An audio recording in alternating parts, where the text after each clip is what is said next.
We've been coming up with some amazing studies recently for the Doctor's Desk episodes, and today, no different. What is the relationship between mother's screen time and children's developmental outcomes? That is, if you're with the kids, you're on the phone, you're on the screen, you're on the tablet, you're on the whatever, and the kids are around, does it impact them at all? Does it matter at all? Today, that's what we're going to unpack. Stay with us.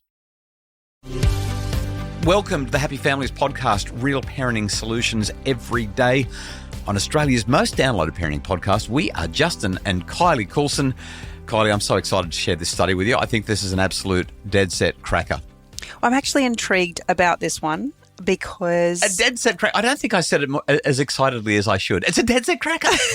I'm really excited for this. Well, I am intrigued by it because screens play such a significant role in our lives.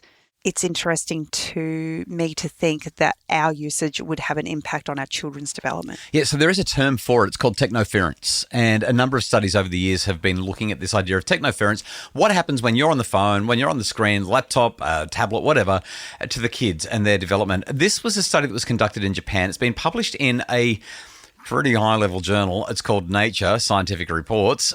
Nature is one of the world's leading journals. Here it is in a nutshell. You've got about just under 4,000 mother-child pairs. Call it a dyad. Mother-child dyads, so nearly 4,000 of them. The kids are 2, and what we've got is essentially mums are filling in the questionnaire saying how much screen usage they've been racking up in the presence of their child.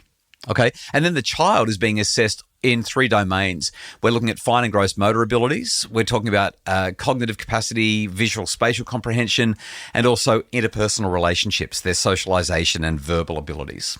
Okay, how much does mum being on a screen in the presence of kiddo impact child development in those 3 areas? And there was a whole lot of very sophisticated analysis going on here to make sure that we were measuring, or the researchers were measuring exactly what they thought and taking into account a whole lot of other things that could impact so they could statistically control for it. Here's basically what they found. Kids of mums who used digital media for 1 hour or more in the presence of their child, those kids had lower language and social development outcomes compared with the kids whose mums did not use digital media while they were with them. And for the children of mothers who used digital media for 2 hours or more, they showed a lower total development quotient compared with those mums who didn't use digital media. In short, the wrap-up, the summary of this is that when mums use digital media for more than an hour a day with their children, it's negatively associated with language development in their 2-year-olds, and use for more than 2 hours is negatively associated with global development. It has a significant impact across the board in terms of all developmental facets and aspects, at least that were looked at in this study. So a handful of years ago, research was heavily focused on children's screen time and especially in those young years and how that impacts their development. And now we find ourselves here talking about mums specifically, or parents in general, being on their screens in the presence of the children and the impact it has. I'm curious to know how the data compares. Well, it all kind of shows the same thing. And there's...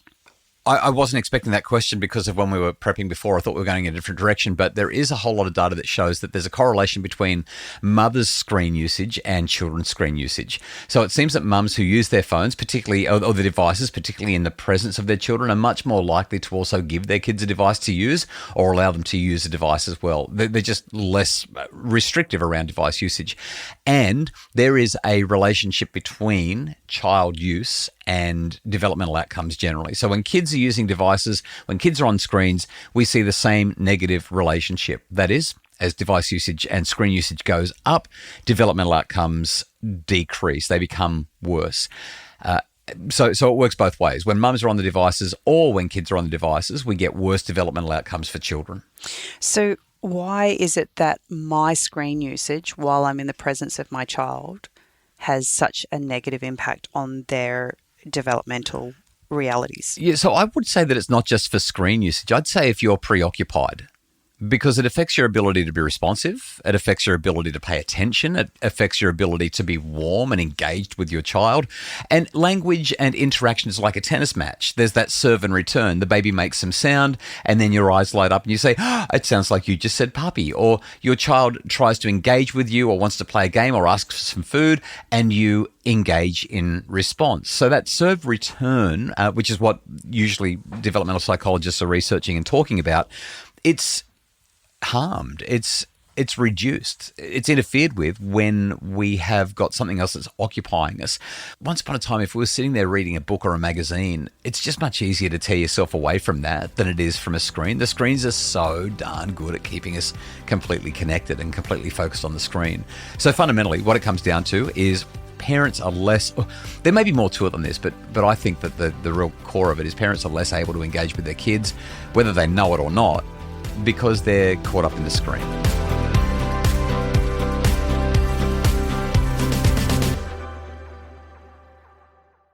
This research, it sounds like it's specifically dealing with handheld devices, but I am interested in understanding and knowing whether or not having the TV on, say for instance, in the background, has the same kind of impact on our children's development. I grew up in a home where the TV was pretty much on all the time. There was always still background is at your parents' house. It still is. Yeah. So how does that impact kids? Okay, so first a quick clarification. In this particular study, the screen usage, they were just looking at digital media use. So we're talking about laptops, tablets, and phones. It's not phone only. To move on to the broader question of TV, this study didn't look at television specifically. It was only looking at those smart handheld or mobile type of devices.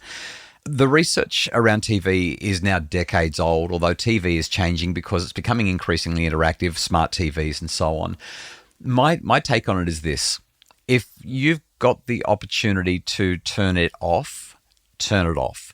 The background noise becomes a distraction. There's also the increased stimulation, and so that can reduce children's capacity to pay attention to one thing. There's no such thing as multitasking. All we do is dilute their attention on things that matter, like looking into your eyes or reading the book or playing with the game. Fundamentally as well, you'll find that children who are sitting in front of a TV, or if the TV is even on, you're going to get less physical activity, sleep quality goes down, there's more noise, and there's actually some really interesting research out there that looks at just the impact of noise in the environment and well-being. And we're designed to be in quiet places. So when there's always something going on, the brain's being stimulated, but there's also a stress response. It's stressful to have the screens going. It's stressful to have non-stop music, non-stop talk, non-stop chatter, non-stop background noise. All of that adds up to create a level of stress in us and our children. It amplifies what's going on in the nervous system. So I would generally say keep it off. However, I will say this. If you need to take a break, whack the TV on. It's way better than giving them an iPad or an iPhone or something like that. Why? Because the TV has defined endpoints. You can turn it off at the end of the episode. The TV has narratives and storylines.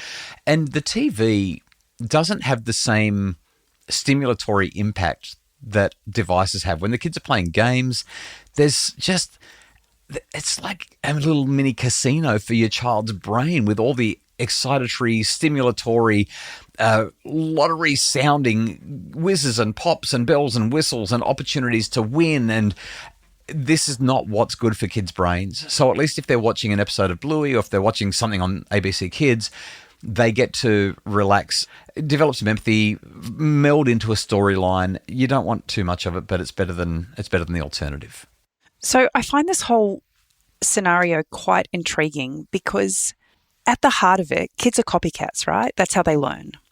So they hear something and they repeat it often. I think about in my childhood, Sesame Street, Play School, they were the places where I learnt my ABCs. I learnt how to count. Before I was even at school, right? And we're having a conversation about the fact that our children's development is delayed by being exposed to these things. And I kind of just want to push back on it a little bit because Yeah. I remember when my youngest sister was only about 3, she went and was babysat by a friend, and she came home and out of nowhere at the dinner table, she let the F-bomb. Far out. Far out. Yes. And we all were like, what the heck? Anyway, as it turned out, the people who had babysat her had the TV on and it had sworn.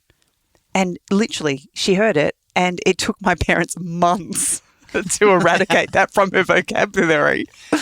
And so here's my thinking. It's like kids hear things and they repeat them, which would actually, in my mind, help language development. But this study's suggesting that it actually doesn't. It's not exactly the language development that you want. Okay, so there are a couple of really easy things that I can respond to here that are based in the very best research evidence. First of all, children do repeat what they hear. However, they are much more likely, especially when they're young, they're much more likely to repeat what they're hearing in a real person conversation rather than what's on the screen.